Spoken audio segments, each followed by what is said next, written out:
Et peut-être Antoine Peillon pour finir un premier... Je suis un peu dans le même état d'esprit de constater que dans l'exposé qui est fait par Jean-Luc Mélenchon et aussi dans les travaux que vous produisez depuis quelque temps, parce qu'il y a ces travaux et c'est très important. J'espère qu'on en parlera un peu de l'aspect travail intellectuel sur quoi? Non pas sur un renversement, mais peut-être un rétablissement du bon sens. C'est-à-dire que Jean-Luc Mélenchon a commencé tout à l'heure avec cette idée que l'économie est finalement une œuvre humaine et que l'humanité au service de l'économie, ce qui est devenu un peu la doctrine automatique de beaucoup d'esprits, est en fait un renversement du bon sens. Je le vois sur un cas particulier et qui a été aussi évoqué, c'est le plan de relance. Plan de relance, voilà, on décrète, ça va être 100 milliards d'euros pour la France, on n'a pas de cahier des charges, on n'a pas d'objectif, c'est discrétionnaire quelque part, et je peux vous dire à titre d'exemple que d'ores et déjà, c'est un facteur de corruption très très inquiétant.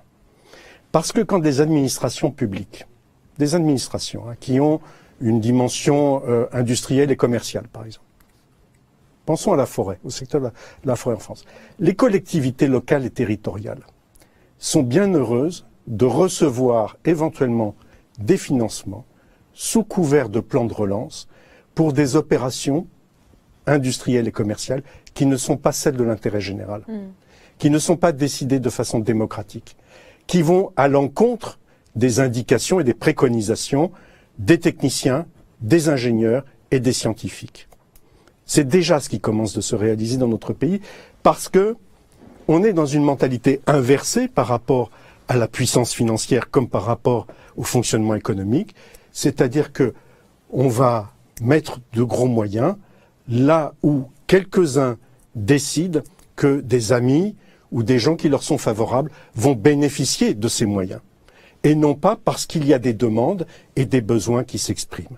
Voilà. Sur le plan de relance, j'alerte un peu, c'est conjoncturel, mais je pense que c'est très symbolique de cette sorte, Jacques Ellul à propos du christianisme parlait de subversion du christianisme. Lui qui avait bien vu aussi que la technique pouvait devenir maîtresse de l'homme. Eh bien, nous avons une subversion de l'économie. Nous avons une subversion de la finance. Et l'enjeu aujourd'hui, et j'ai l'impression que c'est un petit peu votre état d'esprit, puisque c'est le mot qui a été employé, c'est de renverser les choses, mais pour les remettre finalement dans le bon sens. En tout cas, concrètement, je vois bien que sur cette question qui a été évoquée de qu'est-ce que serait une véritable relance, on rentre à nouveau dans du bon sens. Sur la garantie d'emploi, juste, est-ce que... Je dis ça en toute indépendance. Oui, sur la garantie d'emploi. Pardon, avec ta permission. Tu veux, bien sûr. Je veux vous mettre à l'aise.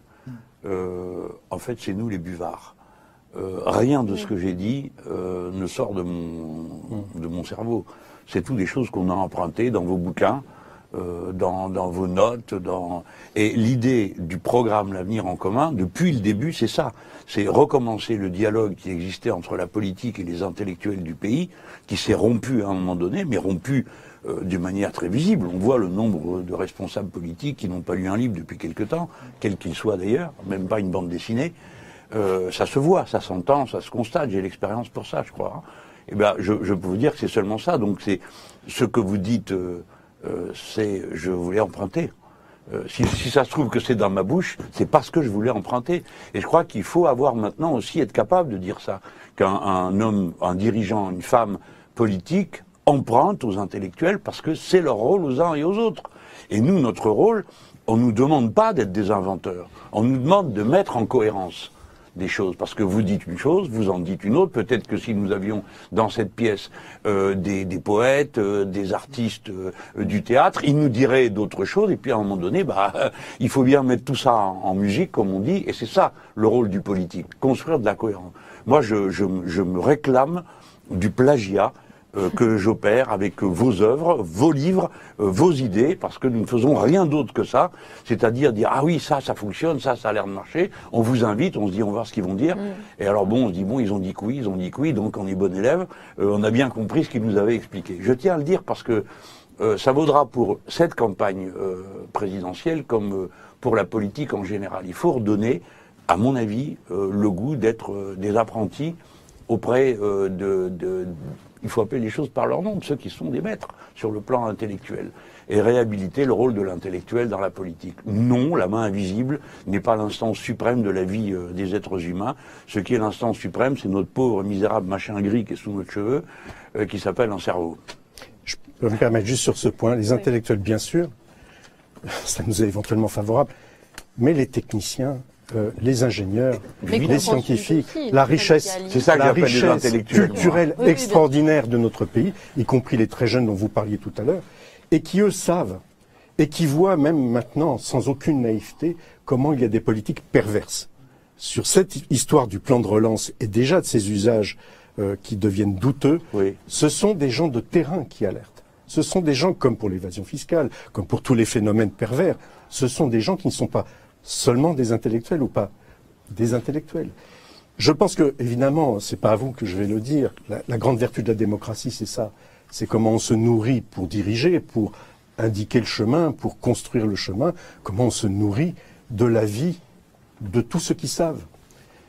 Et voilà, c'est ce à quoi je suis sensible dans la présentation, disons, une inversion de la hiérarchie, disons, des décisions, quoi.